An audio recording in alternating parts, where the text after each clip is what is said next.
Ars Goetia, un jeu de rôle cruel et démoniaque. Âme sensible s'abstenir, car au cœur de ces pages se cache un mal que nul ne devrait réveiller.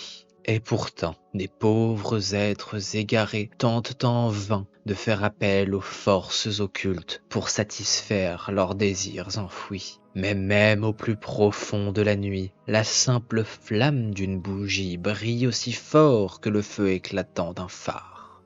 Bon, assez de poésie. Ars Goetia, qu'est-ce que c'est? Qui que c'est? Comment que c'est? Parce que c'est vrai que c'est pas très connu. Personnellement, je l'ai découvert à un stand de convention. Ma curiosité m'a piqué et je n'ai pas pu résister. Ce JDR, créé par Romain Fazio, aka Tartatin, est principalement inspiré d'œuvres comme Darkest Dungeon, Berserk, Fear and Hunger, Bloodborne, The Witcher, bref, que des univers qui respirent la joie et la bonne humeur. Et on touche là le sujet principal de ce qu'est Ars Goetia, les côtés les plus sombres de l'âme humaine, mais aussi la lueur de bonté qui peut s'en échapper. Comme dit dans l'avant-propos, dans un monde si sombre et impitoyable, quelle place existe-t-il pour la compassion et l'amour? Donc je vais faire le tour pour comprendre comment jouer pour ceux qui ont la flemme de lire ou qui ont envie de se faire une idée avant de l'acheter. Du fait du caractère parfois choquant des sujets qui peuvent être abordés par l'intermédiaire de ce jeu, la première chose à savoir sur sa table, ce sont les limites. Pour cela, une fiche de consentement est fournie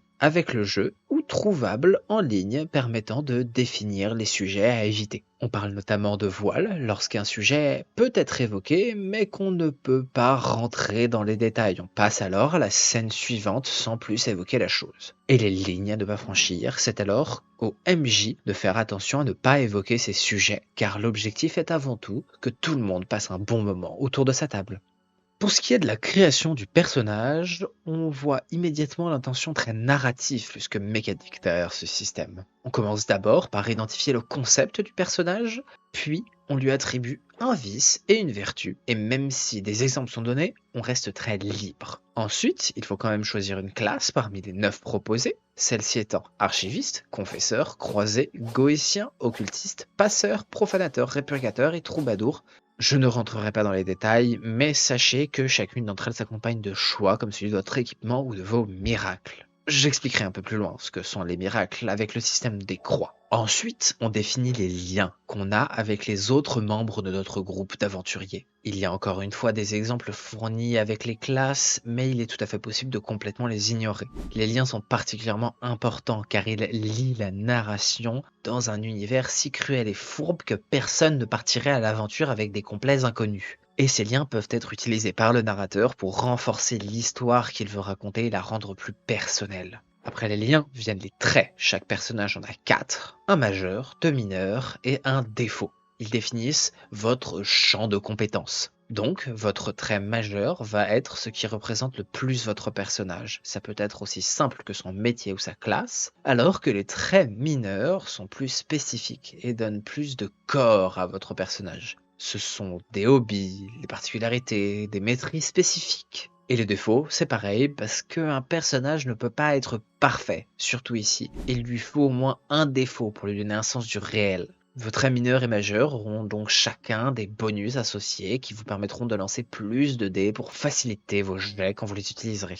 Bien sûr, quand vous choisissez vos traits, gardez en tête que vous êtes libre, que vos traits peuvent être tout et n'importe quoi, tant qu'ils vont avec votre personnage. On finit le personnage en remplissant sa vitalité, ou ses PV, que l'on trouve par rapport aux traits physiques du personnage, puis les croix max, avec un trait lié à l'occulte. Déjà là, vous pouvez vous douter de ce que sont les croix. Pour faire très simple, ce sont le mana de votre personnage. Mais à l'inverse du mana, on ne perd pas de croix en utilisant les miracles, on en gagne. Et quand on atteint le maximum, le maître du jeu gagne un jeton catastrophe. Et ça... ça vous voulez pas. Mais alors, pourquoi utiliser des miracles? Eh bien, parce qu'ils sont sacrément utiles en fait. Les miracles, ce sont les compétences spéciales et la magie spécifique aux différentes classes. Chaque personnage commence avec 3 miracles, en durée, qui permet juste d'ajouter un dé à son lancer pour une croix, et les 2 autres sont définis par la classe que l'on choisit. On a donc fini de créer notre personnage, mais maintenant, on joue tout bonnement. Et avec ça viennent quelques règles. Alors commençons par les plus basiques, les épreuves. Quand vous faites une action qui a la moindre chance de rater, comme dans la plupart des jeux de rôle, vous lancez les dés. C'est une épreuve. Vous décrivez votre action et choisissez un trait que vous utiliserez pour cette épreuve en justifiant pourquoi ce trait est utile dans la situation. C'est clairement le moment d'être inventif. Si le MJ accepte, vous lancez le nombre de dés associés au trait, ou, si vous n'avez pas de trait qui correspond, vous lancez un seul dé. Le résultat des dés dicte si l'épreuve est réussie, auquel cas vous arrivez à vos fins, ou si l'épreuve est ratée. Lorsque le résultat est 5 au-dessus ou en dessous de la difficulté choisie par le MJ, alors le résultat est critique, peu importe que ce soit une réussite ou un raté. Il y a aussi la possibilité que le MJ vous assigne un des bonus ou malus, ce qui vous fait lancer un dé de plus, et dans un cas, vous ignorez le dé au résultat le plus bas, et dans l'autre, vous ignorez celui au résultat le plus haut. Tout ça n'irait pas sans un peu de combat. Heureusement, il n'y a pas beaucoup plus à rajouter. Lorsqu'une attaque est lancée, l'assaillant fait une épreuve d'attaque avec l'un de ses traits, auquel on ajoute différents dés selon la situation, que ce soit par le surnombre, le positionnement, etc.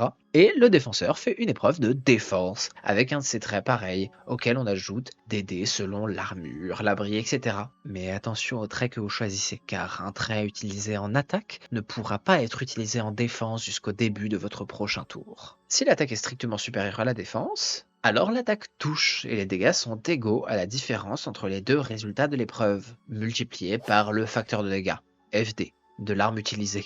Et attention, car si vous prenez trop de dégâts, alors vous marquez des séquelles. Et si vous avez trop de séquelles, c'est la mort. Et la mort ne pardonne pas.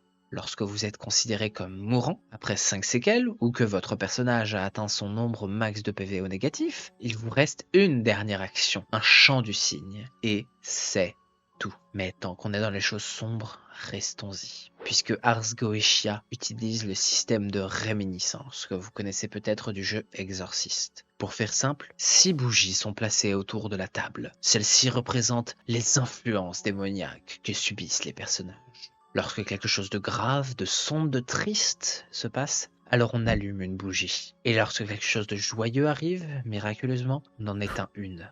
Vous en allumerez plus souvent que l'inverse. Alors lorsque les 6 sont allumés, les personnages tombent dans une réminiscence et leur esprit est comme transporté dans le domaine des démons. Là, ils vivent une épreuve, un enfer personnel qui peut être de tout type. Généralement, ce sera lié aux démons qu'ils traquent ou à quelque chose qui leur est personnel. La seule constante, c'est qu'ils doivent essayer de s'en sortir. Et je ne vais pas en dire plus. Je pourrais parler des différents démons, du bestiaire et de plein d'autres choses, mais je ne suis pas là pour remplacer le livre de Tartatin. Si vous en voulez plus, allez sur Itch.io ou en convention pour lui acheter directement. Vous pouvez aussi retrouver le one-shot, masterisé par Tartatin lui-même, sur la chaîne de Onirium, ou ce samedi sur ma chaîne Twitch, puis sur YouTube, mon propre one-shot.